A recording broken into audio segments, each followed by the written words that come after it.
سلام طني هبلي خبركم تملكتي إذا ستة انترتينمنت يو استفلاليو مزناقاتي ممهرت مدلوات نابهم نقربلو يوتيوب channelنا يو سبسكرايب شير لايك بمجبر بيتسبنا خطكونون عدمناكم علينا دوما أنتي أنا نبدأ فوتو هوتيل كوسدكم أما خل كتما مقدس تهانزة تاريخ أو هوتيل أبرها كاستل إذا هوتيل زي دس بالعير للوو أكمامتو أبا ما خل كتما مقديو هما ቆንጆ ሻሂ ቆንጆ ቺፕሲ ልልፎት ተሰብለ ኣዝዩ ተመራፂ እዩ ምስ መሓዙትኻ ፍቅረኛኻ ስድራኻን ኮይንካ ክትዘናግዓሉ ትኽእል በተለይ ኣብ ሙቐት ግዜ ነፋሻማ ብምዃኑ ብዙሓት እዮም ዝመርፅዎ ኣብ 1920 ክፍለ ዘመን ብደጃት ኣብርሃ ራእያ ከም ዝተሃነፀ እዩ ታሪክ ዝሕብር ደጃት ኣብርሃ ራእያ ንንጉሰ ነገስት ሃፀይ ዮሃንስ ዘመዶም ከም ዝኾኑ እውን ይዝረብ እዩ ኣብቲ ግዜቲ ነቲ ሆቴል ንምስራሕ ዝተዋፈሩ ሰባት ሕምባሻ ከም ደሞዝ ይወሃቦም ምንባር እውን ይዝረብ እዩ ብዛዕባ ሆቴል ኣብርሃ ካስትል ብዙሕ ነገር እዩ ሰባት ዘዋግዑ ካብ ወፃኢ ዝመፁ ሰብ ሃፍቲ ዓዲጎሞ እዚ ታሪኻዊ ሓደ ግዜ ንግለሰባት ተሸይጡ ዝብሉን ካልኦትን ይውረዩ እዮም ሕዚ ግን ኣብ ትሕቲ ትካል ሱር ኮንስትራክሽን ከም ዝኾነ ሓበሬታ ኣለኒ እንተኾነ ግን ሕዚ እውን እዚ ሆቴል እዚ እኹል ጠመተ ኣይተገበረሉን ዘሎ ብ23 ሕዳር 2023 ኣቆፃፅራ ኣውሮፓውያን ቢቢሲ ኣብ ድሕረ ገጹ ሒዝዎ ዝወፀ ሓበሬታ ነይሩ እዚ ታሪኻዊ ሓደ ግዜ ኣብ ሓደጋ ከም ዝርከብ ዝገልጽ ሓተታ እዩ እንተኾነ ግን ሕዚ እውን ካብቲ ቢቢሲ ሒዝዎ ዝወፀ ሓበሬታ ዝተፈለየ ነገር እውን ኣይረኣኹን ብርግጽ ዝተወሰኑ ዝተጀመሩ ስራሕቲ ተዓዚበ ኣለኹ ዝተኣኪቦም ዝነበሩ ጎሓፍ ተላዒሉ ናይ ምፅርራይ ስራሕቲ ይስርሑ ኣለዉ እዮም እዚ እኹል እዩ ኢለ ኣይሓስብን ካብቲ ሕዚ ዘለዎ ብዝበለፀ ተሰሪሑ መስሕብ ቱሪዝም ክኸውን ምኽኣለ ንብዙሓት ወገናት እውን ስራሕ ዕድል ክፈጥር ይኽእል እዩ ዝብል ግላዊ እምነት ኣለኒ ምስ እዚ ተተሓሒዙ ግን ለዋጋዕዎም ሰባት ኣለዉ ብፍላይ ደጃት ኣብርሃ ብሂወት ተዝነብሩ ነይሮም ሆቴሎም ሕዚ ዘለዎ ኩነታት ምርኣዩስ እንታይ ምበሉ ኢለ ሓቲተዮም ነይኹ ዝኸበርኩም ተመልከትና ሰተታ ኢንተርቴይንመንት ኢኹም ኣብ ምክታል ዘለኹም ክሳብ ሕዚ ምድላውና ትሪእዎ ተሃሊኹም ሳብስክራይብ ገበሩታ ሆቴል ኣብርሃ ካስትል ትለዓል ተሎ ምስዋ ሓቢሮም ዝለዓሉ ኣብቲ ሆቴል ንብዙሕ ዓመታት ዘገልገሉ ሰራሕተኛታት ኣለዉ ናብቲ ሆቴል ዝመፁ ናይ ወፃኢ ዜጋታት ኢሉ እውን ንብዙሕ ግዜ ካብ ሃገሮም ወፂኦም ዝነበሩ ዲያስፖራ ናብቲ ቦታ መፂኦም ብተመሳሳሊ ሰብ ክተኣናገዱ ከለዉ እሞ ድማ ንልዕሊ 34 ዓመት ብተመሳሳሊ ወይተር ወይ ለለ መሳሰይ ክተኣናገዱ ከለዉ ፍሉይ ዝኾነ ስምዒት ይህሉ ወይ ኢለ ሓስብ ወይተራት እቲ ሆቴል ኣይከን እቲ ሆቴል እዮም ምባል እውን ይከኣል እዩ ምናልባት ተኸታተልትናለ ምስቶም ወይተራት ክኸውን ይኽእል እዩ ወይ ለምስቲ ሆቴል ፍሉይ ተዘክሮት ሃልይኩም ኣብ ኮመንት ተጻሓፉልና ኢኹም ንሳቶም ዝገበርናዮ ወግዕ ግን ናባኹም ከነቕርብ ክብረት ያበልና ሽሞም እስቲ የፋልጡልና ሰላም ጆርጅ በሃል ንብዙሕ ዓመታት ኣብዚ 33 ዓመት የብል እዩ ኣብ ስራሕ ይሰርሕ እስካብ ሕዝም ያው ብጥሮታ መልክዕ ገይረ ግዜያዊ ይሰርሕ ኣለኹ ኣብ ምንታይ እዮም ዝሰርሑ ኣነ ኣብዚ ከም ሄድ ዌይተር ኮይነ ከም ዌይተር ኮይነ ይሰርሕ ን33 ዓመት ዳርጋ ኣብዚ ኣሳሳይ ኮይኖም ሰሪሖም ኣለዉ ሄድ ዌይተር እውን እዮም እሞ እስቲ ኣብርሃ ካስትል ኣብዚ 33 ዓመት ውሽጢ ዘለዎ ጉዕዞ ከመይ ርኢኹሞ ኣብቲ ናይ ቅድሚ ሕጂ ዝነበርናዮ ኣብ ትሕቲ ፌደራል ኢና ነርና ካብ ዝመፅእ ዝተወሰነ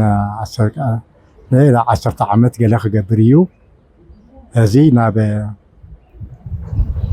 ኣብ ትሕቲ መንግስቲ ናይ ትግራይ እዩ ዘሎ እዚ ሆቴል ቅድሚኡ ግን ኣብ ናይ ፌደራል እዩ ነርና ንፌደራል ኢና ንሰርሕ ነርና ፌደራል እዩ ኩሉ ነገር ዘጠቃልል ዝሽፍኖ ዝነበረ ሕዚ ግን ኣብዚ ናይ ክልል መምሕዳር እዩ ኣትዩ ዘሎ ቅድሚ ሕዚሲ ኣብ ኣብርሃ ካስትል ማለት እዩ ብዙሓት ተማራዓውቲ ነይሮም ከተማ መቐለን ከባቢኣ ነበርቲ ዝኾኑ ምናልባት ከምቲ ናይ ቅድሚ ሕዚ እኒኡ ዶ ይኸውን ሕዚ ነይሮም ብዙሕ ለውጢ ኣብቲ ናይ መጀመርያ ዝነበረን ኣብዚ ናይ ዳሕራይ ዝመፀ ዝኾነ ነገራት ግጭ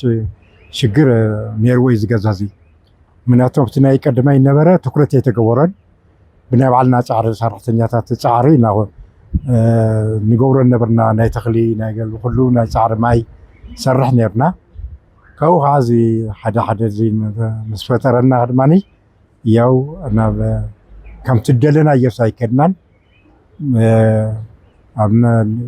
ፌደራል ነርና ካብ ፌደራል ድማ ናብ ክልል مساعتنا هذه تناي كلل دماني تقبلوا هذه ناي منقسقاس ነገራት ይረአ ኣሎ ማይ ናይ ሙقዓት ሳዕሪ ናይ ምትካል ናይ ጽዳት ብዙሕ ነገራት ይረአ ኣሎ ይግበር ኣሎ እዚ ኣብዚና ህዚ ናይ ዘሎ ህዚስ ናይ ህዚ ተስፋ ናይ ቅድሚ ሕጂ ኣይነበረን ትገዝ ከም ዝነበረ እዩ ዘሎ ነይሩ ህዚ ግን ቁርተይ ናይ ምንቅስቃስ ነገራት ይረአ ኣሎ ጽቡቕ እየ ዝብል ኣነ እወ ሕዚ ምናልባት ካብቲ ዝነበረ ውድቀት ይለዓላሉ ክንብል ንኽእል ኢና ንብዙሕ ነባሪ ከተማ መቐለ መርዓኦም ኣብ ዝመፅኦም ፎቶግራፊ ይለዓሉ ነይሮም ስነ-ስርዓት መርዓኦም ኣብዚ ኮይኖም ብድምቀት ይሕልፉ ነይሮም እሱ ዶ ንዘክሮ ንድሕሪት ምልስ ኢልና ህዚ ትክክል እዩ ታምስለኪ እዚ ቦታ እዚ ጽቡቕ ቦታ እዩ ወርቂ ቦታ እዩ ሰንተር ናይ መቐለ ሰንተር እዩ ነይሩ ግን ትኩረት የተገበረ ትኩረት የብሉን ሪኡ ከም ዘይረኣየ ዝኽእል ዘሎ ማንም ህዚ መርዓ ይኹን ማንም ይኹን ኣብዚ መፅኡ ክርኢ ክሕልፍ እዩ ዝደሊ ግን ትውሽጢ ክሪኦ ከለና ከም ናይ ካልእ ቦታ ኣይኮነን ዘሎ ፍየር የብሉን ልምዓ ክብሉልን ከም ፕላን ጌርካ ምክር ማኪናታት ውሽጢ ከኣትዋ ክወፃ ክብላ መናፈሻው ኮኳ ለስላሳ ቆልዑት ክፃወቱ ገለመለ ገና እዩ ህዚና ንሪኦ ኣለና እስኪ ተስፋ ንገብር ዘለና ንህዚ ካብዚ ጀሚርዎ ዘሎስ ተስፋ ኣለና ንክስራሕ እዩ ንፅዕብ ብል ኣለና ንሪኦ ኣለና እምበር ቅድሚ ሕጂ ኣይነበረን እወ ሓደ ከዓ ፍልይ ዘብሎ ኣሎ ኣብርሃ ካስትል ኮይኑ ሰብሲ መንፈሱ ክጨናነቕ ከሎ ዝኾነ ስራሕ ክሰርሕ ክደሊ ከሎ ናብዚ ቦታ እዩ ዝመርፅ ሚስጥር ይህልዎ ዶ ፅቡቕ ኣየር ምህላው ከመይ ይመስለኪ ናይ ማእኸል ከተማ ከይድኪ ኮፍ ኢልካ ክትብል ከለኻ ኣብዚ መፂኻ ተጋሊስካ ክትፃወት ከለኻ ኣየሩ ንበይኒ እዩ ፅቡቕ እዩ ፍረሽ ምክንያቱም ትሪኦም ኣለኹ እዞም ባህር ዛፍ ንባዕሎም መሽረብ የንበድብዱ ንባዕሎም ኣየር ሓድሽ እዮም ዘምፅኡ እንደገና እዚ ከዓ ከፍታ ስለ ዘሎ እዚ ቦታ ንባዕሉ ብቅርሺ ዘይርከብ ገነት ቦታ እዩ ኣብ ካልእ ቦታ የለን ሓፈፅ እዩ ዝብለካ ኣብ ካልእ ቦታ ኣብዚ ግን የለን ፍሬሽ ኮይንካ ኢኻ ትኸይድ ህዚ ማንም ሰብ መፅኡ በልዑ ሰትዩ ኣብ መስጊኑ ቦታ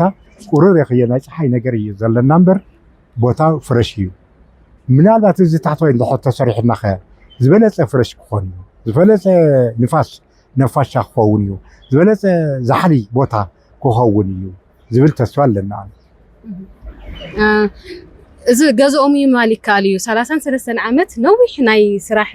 ዓመት እዩ ኣብ ሓደ ገዛ በጣም እዋ ብዙሕ ተመክሮ እውን ክህልዎም ይኽእል ኢለ ይሓስብ ብዙሓት ናይ ወፃኢ ዜጋታት እውን ይመፁ እዮም ናብዚ ቦታ እዚ እቲ ገዛ እቲ ሆቴል ባዕሉ እውን ታሪካዊ ቦታ ስለዝኾነ ታሪካዊ ሆቴል ስለዝኾነ ፍልይ ዝበለ ተጓንፎ ይህልዮም ዶ ኣነ ተጓንፎ እስካብ ሕዚ ብፅቡቕ እየ ዘሰናግድ ብፅቡቕ እዩ ምስ ሰብ ዘለና ኣቀራርባ ምስ ንእሽተይ ምስ ዓብዪ ዘለና ኣቀራርባ ፅቡቕ እዩ ኣብዚ ክመፅእ ከሎ ጋሻ ጆርጆርለድ እዩ መንያቱም ናይቲ ጋሻ መንያቱ ፌሱ ገለመለ ርየ ኣጠባባዩ እንታይ ድሌቱ እንታይ ከም ዝኾኑ ከመይ ከም ምፅኡ እንታይ ፀገም ኣለዎ ዶ ፀገም የብሉን ብደንብ እየ ዝፈልጦ ውድ ምንስጋድ ተፈታውነት ኣለኒ ምዝ ገዛ እዚ ብወይ እስካብ ሕዚ ቆላይ ፀኒሐ ዘለኹ ኣብዚ ገዛ እዚ ፀኒሐ ዘለኹ በቲ ናይ ምቅባልን መስተንግዶ ዘለና ረኣያ ናይቲ ሆቴል ሞያ ከዓ ብጣዕሚ ስለ ዘቕበልኮ ኣሜን ኢለ ስለ ተቐበልኩዎ ብኡ እየ ኣብዚ ደረጃ ዝበፅሐ ዘለኹ ድሕሪ ብዙሕ ዓመት መፅኦም ዝጥይቑኹም ኣጋይሽ ክኾኑ ይኽእሉ ከምኡ ከ ኣጋጢምኩም ዶ ይኾን ይመፁን እዮም ይጥይቁን እዮም በቃ ሎንግታይ የሚብሉኒ በቃ ይሕገሱ ደስ እዩ ዝብሎም ይመፁ እሞ ካብ ኩሉ ይመፁ ሕዚ ወይተር ክንብል ከለና ዝተፈላለዩ ውህብቶ ይወሃብ እዩ ቲፕ ይወሃብ እዩ ዘይርስዕዎ ጊፍት ወይ ቲፕ እንታይ ነይሩ ዝርስዕማ ኩሉ ከሎ ብዝመፆ ይህብ እዩ ንኣብነት እወ ዘይርስዕማ መፅኡ ሰዓት ዝበካ ኣሎ ክዳን ዝበካ ኣሎ ቅርሺ ዝበካ ኣሎ ዋዓተ እዩ ናትና ፅቡቅ ኢና ብቐፃሊ ኣብርሃ ካስትል ሆቴል ኣብርሃ ካስትል ኣብ ምንታይ ደረጃ በፂሑ ክትርእይዎ ትምነዩ ብኸመይ ዓይነት ክኸውን ትምኒትኩም ኣነ ክዝምነዶ ትኩረት እንተዝግበሮ እየ ዝብል ዝገዛ እዚ ቦታ እዚ ትኩረት እንተዝግበሮ ካብቲ ዘለዎ ህዚ ጌርናዮ ዘለና ብዘመቻ ጌርና ብገለመለ ሰራሕተኛታት ነፅርዮ ዘለና እቲ ዘሎ ከባቢ ዘሎ ክልል ይኹን ወለ ዝኾነ ብዝበለፀ ገይሩ نتكببنا زلوا هذه ترى زرّا زلوا زي كونه بقى وانا كتما زي سكاب حاولتي وانا منقدن ديو نا ريبورت منقدن ديو عبيت قاش بو يعطلو بو يوصلو او جن زي خوان نجاراتي تكللو زي كون يبولن كتصرلو كنصرن تخوينا انا خنصر عم تخوينا نسو خصرينا لو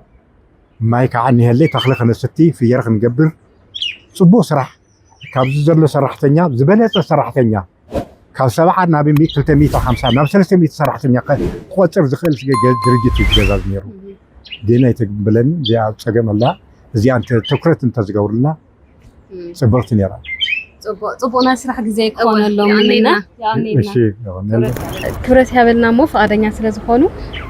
ሽሞም ስራሕ ኃላፊነቶም አምታይም ሰርሑ ይንገሩና ያው ስማይ ገብረ ስላሴ ወልደ ሚካኤል ይባሃል ስራሐ ያው አብርሃ ካሰር ሆቴል ታይታና ስራሕ ኃላፊነቴ ሄድ ዌይተር ነይረ ህዚ በኮንትራት ዳግም ያልሰርሕ ዘሎ አሳሳይ መታናገደ ዲ መስተናጋጅ እንደ ዓመት ሰሪሖም ይኾኑ ሳሻ አንተ ተዋጽራ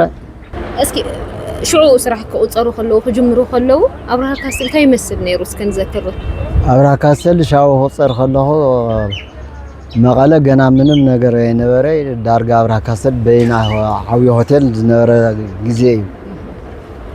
ጽበይ ይሰርሕ ነይሩ አታሓዙ ቆንጆ ነይሩ ብጣዕሚ ናይ ባዕሉ አሰራርሓ ነይሩዎ ጽበይ ረኺበ ያነ بدحري جن بزح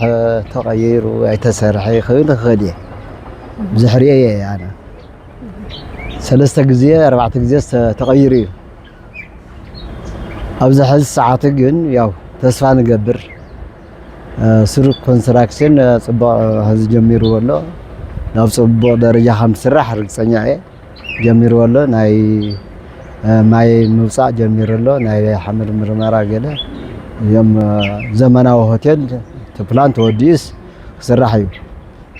نا سو تسفى يقبرانا سو تسرح غري أنا حنا ونابزي كتما مقالة نبرت سلازخونا زبوطا نقلقللو نيرنا مو كنرأ خلنا همتنا يقدم يخواني إن دابو حفكوينو نيرو بستفل لي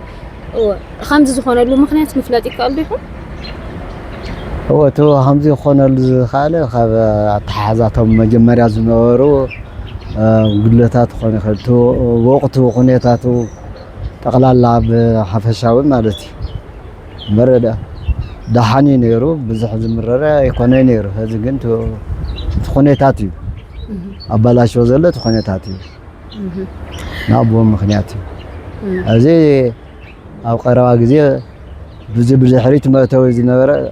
ያው hamtሪው هذي ምንም ታስመ ይውልታ ገና ይኒው እዚው قلالا ተባላሽ ነው እዚህ አጽሪና ይና ጸሪው ላ ሓደ ናይ ፊልሚ ናይ ስኽታይ ጀሚርና ኣለና እቶታ ዘቱስ ሓደ ጀሚርና ይና ሰርሕሎ ማለት እዩ ኣብዚ ታሪኻዊ ሆቴል እዚ ስለ 45 ዓመት ገይሮም ነው ኣብዚ ካብ 47 ዓመት ገይረለኹ ስራሕ ካብ ልጅምሩ ስለዚህ ነዊሕ ዓመት ይሞ እስቲ ምዝ ሆቴል ዘለኩም ዝምድና ታይ መስል ብዙሕ ዓመት ሰርሕተ ለኻ ገዛኻ ኮይኑ ይስምዓካ መስል በቃ አነ ብጣዕሚ ይስማዕና አነ እዚስ ገዛ እዩ በቃ ናይ ባዕለ ገዛ ኮይኑ ይስማዕና አነ ንምንታይ ወላ ተዕበትና አስታዝ ዝረኽባ ደቀዕ የላይ ብዙሕ ነገር ሰሪሕ ለዩ ናሃም ገዛ ይዝሪ አነ ዘይተቀየረ ዝሐዝን እዚ ብጣዕሚ እስካ ሕዚ ስምዓኒ ለውጢ ዘይረአስ ዘይተቀየረ ብጣዕሚ ተቀይሩ همزه هذي بلان وصي ونيس تغير تسريحس حقو خريو ايا زصبعنا هذي ልክ እዩ ገዛኻ ተባላሽቶ ለይሕዝንዩ ብጣዕሚ ለውጥ ክትሪውን ተስፋ ትገብርሞ ተተጀሚሩ ለሎ ምንቅሳዓሳት ለውጥ ሀምጽ ንሕና ውን ተስፋ ንገብር ምስተሰርሐውን መጺና ኻላይ ግዜ ቃለ ምሕተት ንገብረሎም ንኸውንሞ እስከ ኣብቲ ዝኹላይ 47 ዓመት ናይ ስራሕ ልምዲ ዘጓነፎም ነገር ዘይርስዕዎ زغانفه بزحي زي رسع زي يترسعنا انا درقي مچم استدادر دستا مششاز بحال نيرو قطريا زي ترسعني مالتي قطر معالتي مصير مساحة يلوم يزوزو أنا تاريني نيرة عركي بارمان نيرو وشت بار داي زوزم خبل قروم من نبات كتتازل على كهن تراوي لهم هاي شجيت هاي شاو تو أنا مناجر نيرة عدسا خي نيرو وكيل دمسة بشر بحنير وكيل نسي نيرو سوا على خاوله لا سوا على هم سرقو منو نو تايم خوينا ما سوي عم غيرنا وندعي تهم دولي خاص وخلوه إليه تعمل فرح أنا أي فرح جاب تعرفون ما فرح بالي إليه كاوم سووا سرح والناس مسحنا إلا زز الناس ينعي بويو أو وديهم تعرفون لا تابع ناي بوليس أزاج سويهم بجيب ماكينة مترس سويدا مسيا أسيرهم حجم خير مقرمي يا زي ترسعني كاويوته وسمعت شاو موقع على نيري تأثيره خيدا بعد مغنياتكم خالي بوليتيك علم من يبلي أنا فوت أنا قرص يلي تأثيره قلت لي تحضيره دحر أوزي مسايد سرح نيرا بران تبهال نعالكس ديلي وماي مسلين سعركا نيرا كاونا سويعة هم ناي تابع عندنا يسوع تهايله لا بيرم خيدا بيرم صدقو تاي تفات خايلم توم شامبل أنا تفاتي ولا تارنيا نير لمسح خيدا بارمان رأي اللي خيدا ناي دقيقة ساعات دم قدي سوسيلهم بايا مغنيات خالي الليلة كاو بزيا هو من أنت اللي جي لما أبيت تفاتن تاكل قالوا من دون تفاته مسايم بمراتي تفاتن يعني ليه مسيل بحصير بك مساعد بمبلعي تفاتن يعني ليه ومن نمسح ساعات من تاي توطيو هو كاو من ما يقولني يا هم شالك وبشت بعد نرم تمناي بوليس تعميم فلطني تعميم فطوني هاي إذا عتدناقت منو ما تهونم بقى أيوه هاي لومني هاي جزها برد اللبس خدار خامس يخال بينها سرنيا سيحوسك بينها فيلي يا خامتك أيوه هاي لومني هذا أصلا عم سما أو زين سلسلة معطي تقبيله يا أو سيرنا سديدة شوقنا فريح بتاعي زقرم تقوان فويو من على أوز جزازي أوز هوتيل زي السخم مفلي مالك عليو مفلي ناز هوتيلهم بوزح سو دحرة 4 عامات تمت السخم نيهم دحرة 5 عامات تمت 10 عامات تمت السخم نيهم مو براند ناز جزا ناز هوتيلهم مسو تتحيزو سوات دحرة بوزح عامات متيم كروخوكم تلو تايولكم بتعمل محجوس نحنا نحجوس سمي حجوس يدون قص وين يوم بيهم لنا نحنا نحجوسا نا بتعمل دس لهم تا يقات مناي مسو تو تتحيزو خا تيب يوهابي مو فليز بلز تواوكم نجار نيدو مزي هوتيل تتحيزو نقصالون زيرو السعود فليز ولا يا همزه هذا كله بزع عامت مسانا نيرو دنبيا مو أو صاي نيرس تبي سهم تسخله دنجي سباين يوم دهم يلو حقوسز حمش تبيتي خل تبيتي سلس تبيتي بنايو ما زي لعنا صباي اسكي كله لك خمت نسوم حزي جزائيو ناتي النتي سمعني إلو ما لومه كله ناتي النت تسمعوه نابز حاشة ما أنت كغير تاي ملأ يحلفو هو تايديو كل سرحتنا حمناتي يلو آمين اللي تل سرح السرح تنكيرك سرح يزقبه لما تاي نجريا كامن اللي تسرح بويا أنا زحصوا نياتوس هوتيا تعرف الناس ما هوتيا سرحيس ناتي يعني حلو بقنع منفس سرح له بنصهنا مالك سرحتني بارك تمام قال اني او زملكتو اكل منغست اني او بحالن توريزمن አለው ሞት አይገብራለው خمر سما بتلي ባህልና ቱሪዝም ክሰርሕ ኣለዎ ትኹረት ገይሩ كعبلو زو بوتا زي عوي تاريخ كوي زلو تاريخ الله كوي سير هاي خوني نا تخرت غيرس سرح له دفيت سقبر له يزبل أموداتا تمنيتهم تايو أبرها كاستل أمتى درجة وصحوا كريو يمنيو يعني اللي يخبل السرو كونستراكشن طرتا وصيس داغن أمتى تلو اللهم خالي نباري اللي خلتنا طرتا وصيناس يسرحنا له فعنتو تجلس مالتي نا هذه نمنا ما قلتيفس لا بسرح قاط قلتيفس لا بسرح قاط لازمنا أنا هذه تجمير سي ريس سكاز صنا እግዚአብሔር ፍቃድ ኮይኑስ እንሪ ኣብ 19 ክፍለ ዘመን ብደጃት አብርሃ ዝተሃነፀ ሆቴል አብርሃ ካስትል ሕዚ ዘለዎ ኩነታት ንብዙሕ ሰብ ደስ ዘየብል ወይ ለለ ቅሬታት ዝፈጥሩ እዩ እዚ ሆቴል ክሳብ ሕዚ ጠመተ ዘይተገበረሉ ምክንያት እንታይ እዩ ንምንታይ ኸ ብዙሕ ስራሕቲ ዘይተሰርሐሉ ንድሕሪ ህዝኻ ታይታይ ክስርሑ ተሓሲቦም ኣለዉ ዝብል እውን ምስ መካይዲ እትትካል ዘካይድናዮ ገሎ ተኸታተሉና ያኔልና ሽምኻ ስራሕ ሓላፍነትካ ሽመይ ኣይተ ጽጋው ኪሮስ ይባሃል ኣብ ሱር ኮንስትራክሽን ሓላፍነት ዝተወሰነ ውልቀ ማሕበር ናይ አብርሃ ካስትል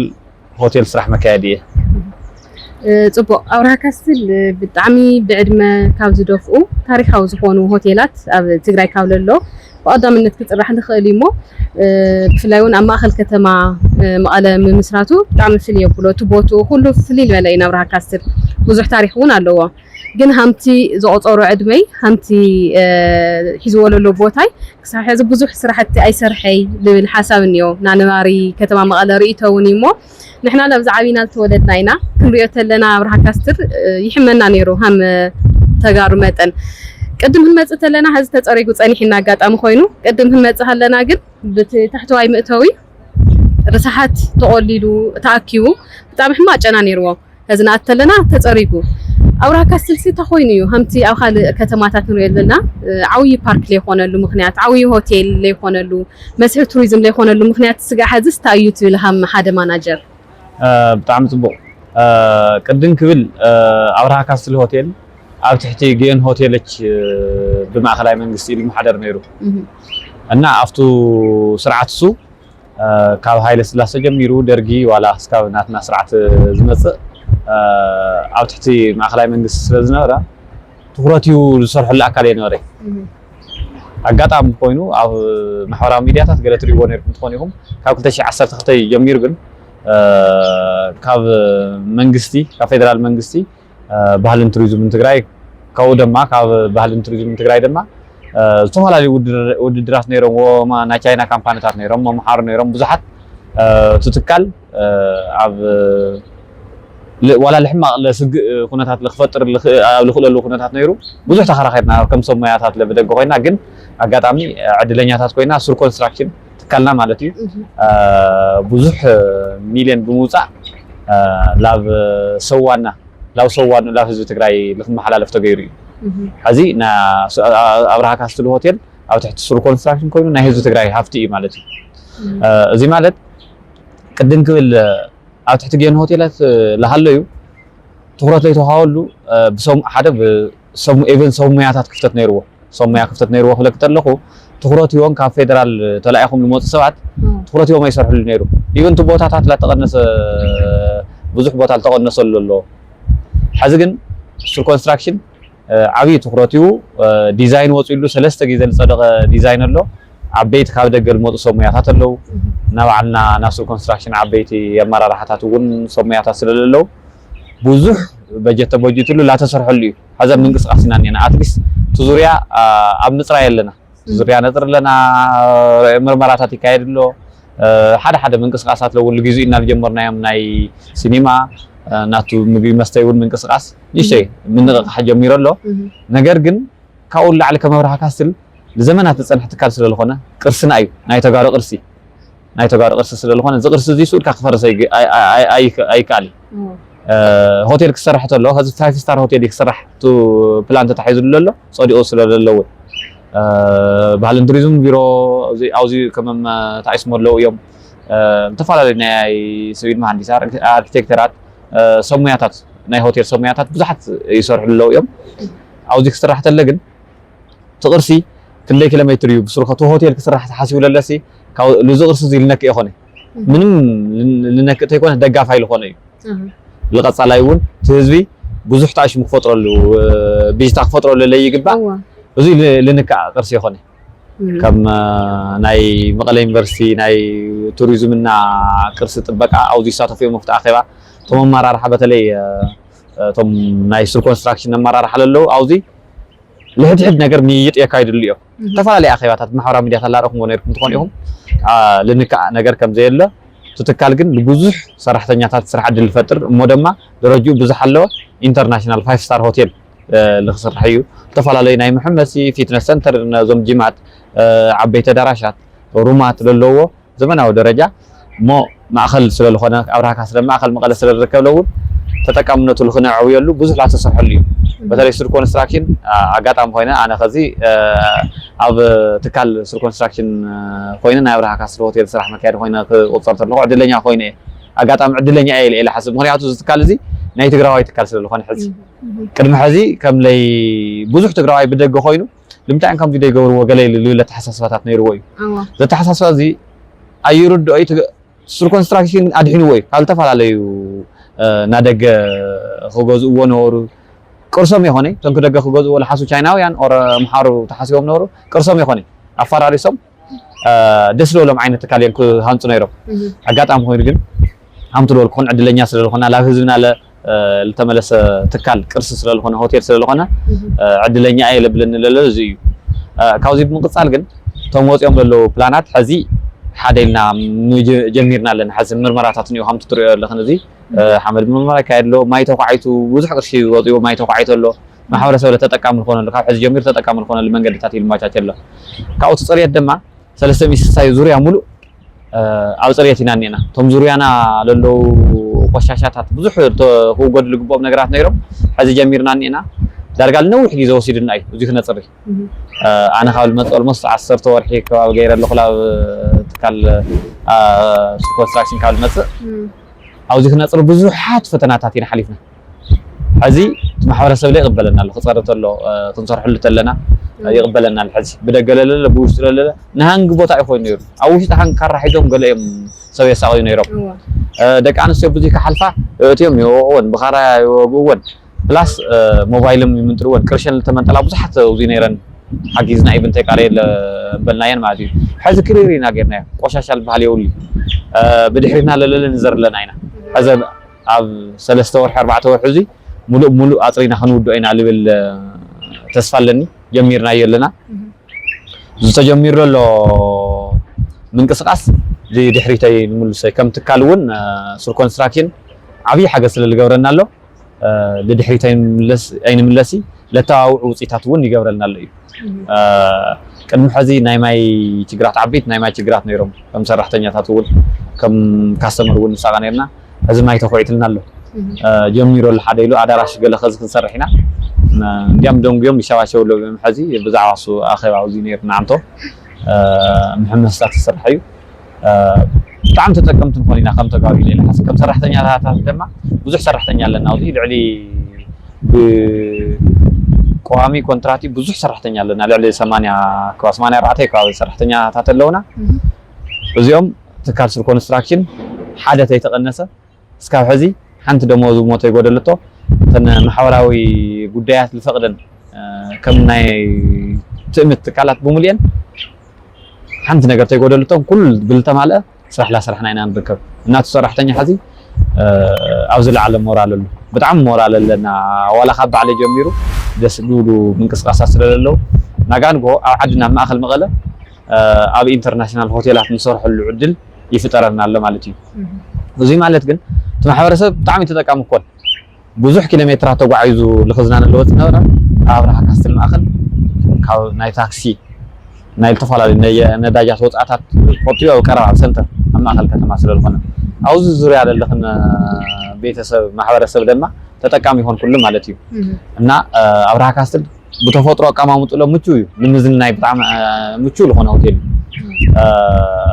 ሕዚ ሲኒማታት ጀሚርና ያመለና ዲኤስቲቪታት ጀሚርና ኣለና መዘናግዕታት ወሰሎ ሓደ ነገራት ንጀምርና ጠንክር ዝበሉ ነገራት ኣለዉ ኣብዙ 2-3 ወርሒ ግን ንዕርዩ ጎሊሁ ክወፅኡ ኣብቲ ማሕበራዊ ሚድያ ለስለረዳ ኩሉ ሰብ ለላመፀ ኣብ ቁርሱ ኣብ ሆቴሉ ተጠቃሚ ክኾን ኢና ንዕድም ፕላስ ከዓ ንሕና ከዓ ከም ናይቱ ሆቴል ኣመራርሓ ድማ ከባቢና ለሎ ማሕበረሰብ ንጹህ ጌርና ካብ ዘስግእ ቦታ ነፃ ጌርና ደገፍቲ ኮይና ንርከብ ኢና ኢለ እየ ልሓስብ ይኣኒለይ ስትስመን ይንገራኒ ሮዚና በሃል ወይዘሮ ሮዚና ሆቴል ኣብርሃ ካስትል ፈልጦ ዶ ይኾነ ፈልጦ ክንደይ ገብራ ክንደይ ዓመት ፈልጦ ልዕሊ 30 ዓመት ፈልጦ ነዊሕ እዩ ልዕሊ 30 ዓመት እሞ እስቲ ምስቲ ቅድሚها ዝነበሮ ከወዳድርኦ ተለዋ እንታይ ይመስል እቲ ሆቴል ሕዚ ብጣዕሚ ተባላሽዩ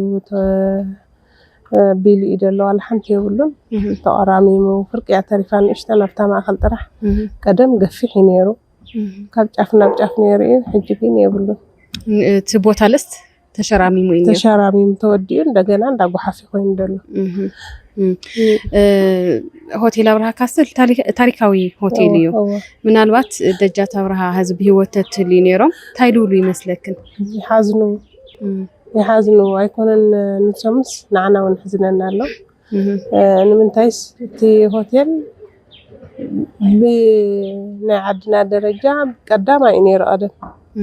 ሕጂ ግን ኣይኮነን ዶ ቀዳማይስ ትሕቲ ኩሉ ደለውን ኣይኸውንን ምንታይ ዝተባላሽዩ ስለዝኾነ እንዳጓሓፍ ኮይኑ ስኢሉ ኣይረብሕን ብጣዕሚ ተባላሽዩ ስለዘሎ ንሱ እንተኣሽሙ የብሎ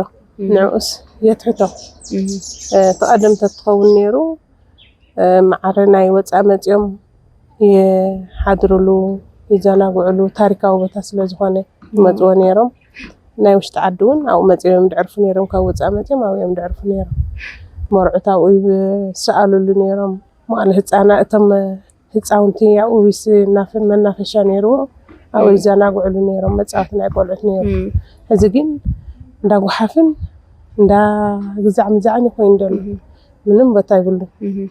እሰን ከይደና ኣብኡ ይዘናግዓ ዶ ነይረን ቀደም ወብኡ ከሎ ብማዕዶ እምበር ብዙሕ እኳ ኣይንኣትን እንዳጓሓፍ ኮይኑ እዩ ሕዚ ጓሓፍ መዓት እዩ ሃይላንድስ ፌስታልስ ጓሓፍ መመሊእኻ ናብኡ ይድስንዶ እንደገና ተጨራሚሪሙ ተወዲኡ ደሎ በትን ኣብ ማእኸል ጥራሕ ደላታ ኣብርሃ ካስትል ንፈልጣስ የላን ቅድም ሕፁር እዩ ነይሩ ሕጂ ግን የብሉን እስቲ ብቐፃሊ ኸ ኣብ ምንታይ ደረጃ ክሪኦ ደስ ይብለን ብቐፃልማ ተመሓይሹ ከምቲ ናይ ተኣሽሙ ድወዳደር ደሎ ምስኣቶም ተወዳዲሩ ቀዳማይ ንኸውን ከም ናይ ቀደም ሽሙ ክልዓል ይደሊ ሹረት ያበለ ገንዘብ ሽምካ ስትንገረና ሽመይ ኤርሚያስ ወሊ ይበሃል ኤርሚ ኣብ ሆቴል ኣብርሃ ካስትል ተጠቕምካ የግኔካ ኒኹሞ ብዙሕ ግዜ ዶ ትመላለስ ናብዚ ዳርጋ ገዛናይ ኣራ ካልኣይ ገዛና ማለት ይካል እዩ ደሳሊ እንታይ ኢኻ ትፈቲ ብጣዕሚ ካብ ኣብርሃ ካስትል ሓደ ቫይቡ ቦቱ ደስ በሃሊ ነፋሻማ እዩ ካልኣይ ነገር ዝኾነ እኪልካ መፅኻ ኮፍ ኢልካ ክትዋግዕሉ ዝኾነ ደስ በሃሊ ቦታ እዩ ዝኾነ ልክጥቀም ምናምን ዝኾነ ፀጥ ዝበለ እዩ ዝርብሽ ቦታ ነገር የብሉ እና ታሪካዊ ብምዃኑ ዝተለዓለ ለላ ትንገር ኢኻ ካብ ወለድኻ ግዛዕ ኣብርሃ ካስትል ሃምዝ ነይሩ ግዛዕ ትበሃል ኢኻ ብዙሕ ነገር ወሰን ቪው ካስ ይኾነ እዩ ዝኸዚ ማቲስ ኣብዚ ኸዚ ሰዓት ኣሕና ንሪኦ ኣለና ቀደም ነበረ ካሊእ እንታይ ተለዊጥካ ንኣብነት እስቲ ካብታ ስኻ ትፈልጣ እንታይ እዩ ፍልይ ኢልካ እኒ ኣብርሃ ካስትል ሓደ ቀደም ብዙሕ ሰብ ተጠቃሚ ነይሮ ዓበይቲ ሰባት ተግኒእኻ ኣብዚ ዝኾነ ብዙሕ ነገር ዝሰርሑ ሰባት ተግኒእኻ ስራሕ ዕድል ሃሚልካ ምፍጠር ምናምን ምስ ቢዝነሳት ትጋኒእኻ ኣብዚ ነርካ ቀደም ኣብዚ ኸዚ ግን ዝኾነ ብዙሕ ሰብ ለለ ዝኾነ ቀዝቂዙ ሙዚ ኩነታት ድዩ ወይስ ሙዚ ዝኾነ ልግደሰሉ ሰብ ለለ ግዲ እዩ ኮይኑ ብዙሕ ታይስም ተጠቃምነት ለንእሽተይ ትሒት ኢሉ ይመስል እና በቃ ሃምዚ ሕልፍ ኢልካ ኢኻ ሰብ ተግኒ እምበይ ኣብዚ ኸዚ ደኺሙኒ ብጣዕሚ ኢለ ዝሓስብ እየ እስቲ ንበል እሞ ደጃት ኣብርሃ ህዝቢ ህይወት ተትሊ ነይሮምሲ ሆቴሎም ሪኦም ትለለዎ ደረጃ ሪኦም እንታይ መወል ይመስለካ እንታይ ልብሉ ይመስለካ ብኽሪ ኢሉ ይመስለኒ ዝኾነ ዋይ ሆቴል ግዛዕ መቐየር ክበል ነይረ ወይን ዝኾነ እንታይ ሞ ብህይወት ማለት ስለኾነ ምኸሪ ወይን ምሸጦ ነይሮም የለን ዝኾነ همزي